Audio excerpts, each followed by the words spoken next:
It's not just going up, it is going up exponentially. This epidemic of fatty liver disease is parallel to the epidemic of obesity and type 2 diabetes that is going all around the world. So if you remove those factors, especially if you remove most or all of them at the same time for a period of time, now the body starts to reverse the adaptation. Hello health champions, today we're going to talk about the number one absolute first sign that your liver is dying. And when we say dying, we're talking about the beginning stages that the liver is moving toward some sort of stress and dysfunction and degeneration.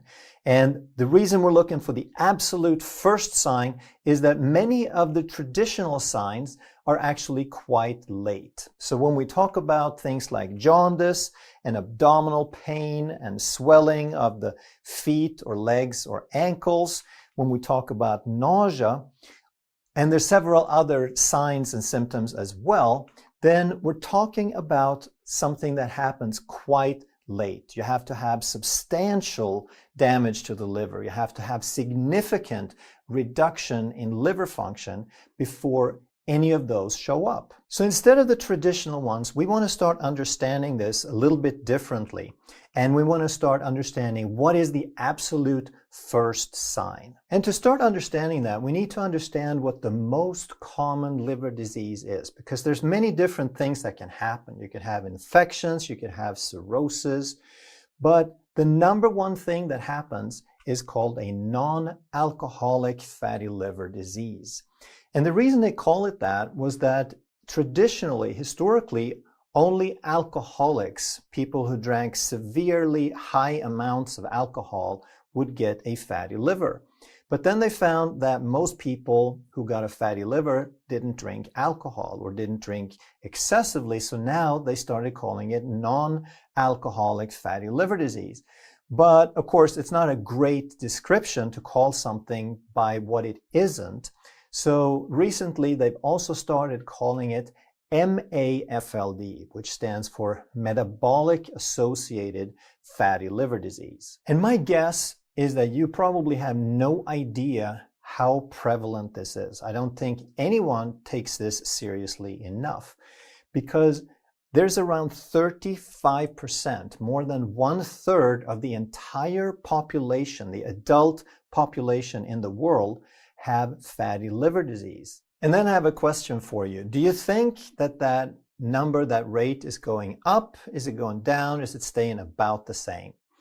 And unfortunately, the answer is it's not just going up, it is going up exponentially. It's an epidemic of proportions that we have never ever seen, that we just can't quite grasp. And in terms of healthcare costs, this is probably going to account for the majority of healthcare or sick care expenses worldwide very shortly. So already there are about 1.9 billion people, more than 1/3 of the adult population in the world, that have this fatty liver disease.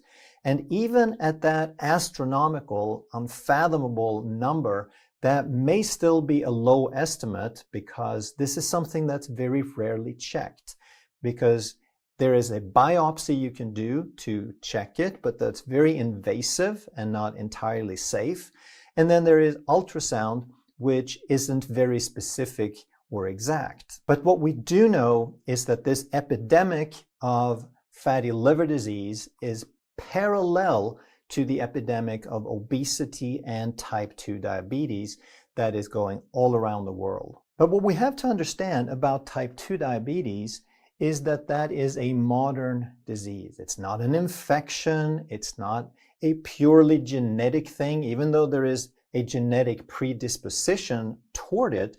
Type 2 diabetes virtually did not exist 200 years ago. There may have been a handful of cases around the world, but nobody paid it any attention because it was so rare. And then as it started developing and increasing, we thought of it for the longest time in the last 50 years or so as a primarily Western problem, as something that happened to Western industrialized nations such as the US, because the US was the first in the 1970s and 80s to have this exponential trend of obesity and type 2 diabetes. And typically, the diabetes will run a few years behind the obesity, but that differs a little bit between cultures also. But just to illustrate how global this problem is, the US might have been the first, but they are no longer even in the top 10 of the large countries in the world. So we have countries like Pakistan at over 30% diabetes. We have Kuwait at about 25%. We have Egypt at over 20%. We have Malaysia at 19%, and then Sudan is about the same. We have Saudi Arabia at 18.7% diabetes and Mexico at 16.9%. So as you can see, this is not limited to one continent or a few countries anymore. This is truly worldwide. And on this list, I've only included some of the bigger countries, countries that have at least 10 million or so in population. But there are many other smaller countries that are also affected that have higher rates than some of these, and especially among tropical islands. And I want to mention these separately because I think it's kind of interesting that places like French Polynesia have over 25% diabetes. Northern Mariana Islands at 23.4%. New Caledonia and Malaysia are about the same. Marshall Islands at 23%. Mauritius and Kiribati over 22%. And American Samoa at 20.3% type 2 diabetes. And what these tropical islands have in common is that the climate is very warm. And traditionally, they would have had probably a good amount of tropical sweet fruit. And they would have lived off these islands, and they would have done a lot of fishing. They would have had some coconuts probably, and then some other plants, plus a good amount of fruit. So these people are probably genetically adapted to eating quite a bit of sugar and high carbohydrate. And yet, just in the last 20, 30 years, they have developed extremely high rates of type 2 diabetes and obesity. So what's the difference? Well, historically, they ate real food, even if it included some fruit and some other carbohydrates. Now that they've added white sugar, processed sugar, and white bread and cereals and processed foods, now those are the insult that tips the scale. So it's not that you can't eat a little bit of fruit if you're healthy, or a good amount of fruit if you're healthy, but you can't eat it in addition to these processed high carb foods. And if you have developed type 2 diabetes, now in essence, you have broken the body's carbohydrate processing machine. You are carbohydrate intolerant. And now you have to pull way, way back on all carbohydrates, all sugar, and all fruit to start reversing this. So the only direct way to measure a fatty liver is with a biopsy. They cut out a little piece and they measure it. But it's not a great idea because it's very invasive. There are some risks involved, so most people should just not go that route. You could get an ultrasound, which is an approximation, and it's not all that expensive, so that's doable. But there's one more good approximation, really good indication. It's called the fatty liver index. So all you do is you take your BMI, which is your body mass index, basically just how tall you are and how much you weigh, and you put that into a formula. Then you can measure your waist circumference, how big your waist is. You plug in a liver enzyme that you get on your blood test. It's a very basic marker. It should be included on just about every blood test, called GGT. And then you take a very strong marker of insulin resistance called triglycerides, which is how much fat is floating around in your blood at any given time. And this is very easy to do. There are calculators online that you can go check out, but you wait, of course, till after this video so that you don't miss any part of this understanding. So you plug the numbers in, and then you get a number back between 0 and 100. And if it's less than 30, that means that it's very unlikely that you have fatty liver disease. you can basically rule it out if you're less than 30. And the lower your number, the less likely that you have fatty liver. If the number comes back between 30 and 60, that means it's inconclusive for you, that you would probably want to follow up with maybe an ultrasound or some other markers that could help you understand if you have a fatty liver. You're kind of in the gray zone here. And if the number comes back over 60, now it is very likely that you have fatty liver disease. But now we want to understand a little bit more about this. So when we look at all these 4 variables that you put in, then we need to understand that insulin resistance is the strongest driving factor for all of this. It's pretty much singularly responsible for driving these. And I've talked about this on many, many videos, that obesity, type 2 diabetes, high triglycerides, it is all to do with insulin resistance. And then, of course, there is type 2 diabetes, which is just the end stage. It's just the fully progressed version of insulin resistance. And then, of course, if you watch some videos, you also understand that insulin resistance is merely an adaptation, that we put the body under a certain stress. We have a certain lifestyle. We provide certain conditions of high stress, high sugar, white flour, seed oils, high carbohydrate, high processed foods. We overwhelm the metabolic machinery of the body, and now it starts adapting. It becomes insulin resistance. So if you remove those factors, especially if you remove most or all of them at the same time for a period of time, now the body starts to reverse the adaptation. And if you read some of the comments down below this video, you will find hundreds of comments over time where they talk about how they did just that. They took out the sugar and the carbs and the processed foods. They started eating more real food, more meat, more leafy greens, more eggs, more non-starchy vegetables, and all of these markers, all of these indicators reversed. So if all these are markers of a fatty liver, and if insulin resistance is the thing that drives these markers indicating fatty liver, then the next thing, of course, is to start understanding what are the early insulin resistance markers on a blood test. And you're going to find most of these on just about any test. Unfortunately, the most important one is hardly ever on there, which we'll talk about.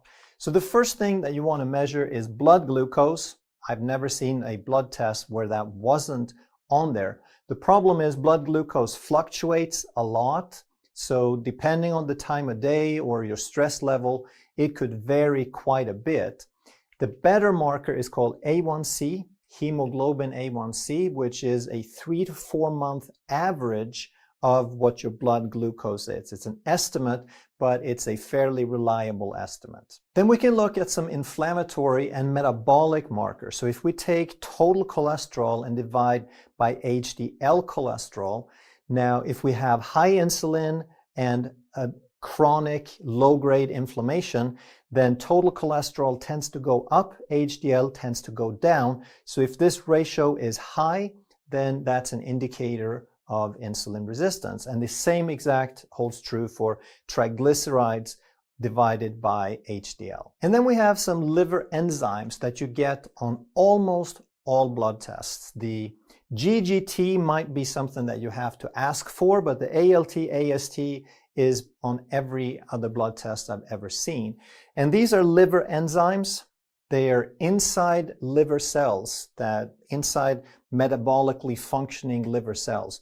Those enzymes are not supposed to be in the bloodstream, so the amounts they measure is from liver cells that break and spill their enzymes into the bloodstream. So a small amount is normal because we always have a certain cell turnover, but when there are too many cells breaking at the same time, that's when these levels go up, and that's where it indicates that there's some liver stress. Now, that being said, you could definitely have a fatty liver where the cells are not sick enough, they're not stressed enough to start breaking yet. So you could have a fatty liver without having these numbers elevated. And then we have triglycerides, which is a very strong indicator of insulin resistance, because insulin resistance is when your cells resist sugar and fat. They've had too much fuel already, so they say, hey, I've had enough. And triglycerides is simply fat in the blood. It's fuel that is trying to get to the cell. But if the cell is resisting, now the triglycerides stay in the blood. And then we have the best marker for insulin resistance, which is insulin, and which unfortunately is hardly ever measured. I've measured it on every blood test I've ever done for the last 10 years on all my patients because it's such a good basic marker to start understanding metabolic health. And yet, I have patients come back and tell me that they asked their doctor and they flatly refused. They laughed, they ridiculed it, which means basically nobody understands what it does, what it tells us. And I'll show you in just a second. So insulin and C-peptides are basically equivalent markers. They're two ways of measuring almost the same thing. Insulin is the easier and usually slightly cheaper marker to measure. C-peptide you can measure if you're trying to troubleshoot and get more information around type 1 diabetes or some other condition. And then there's one more thing called HOMA-IR, which isn't a marker, it's a calculation. It stands for Homeostatic Model Assessment of Insulin Resistance.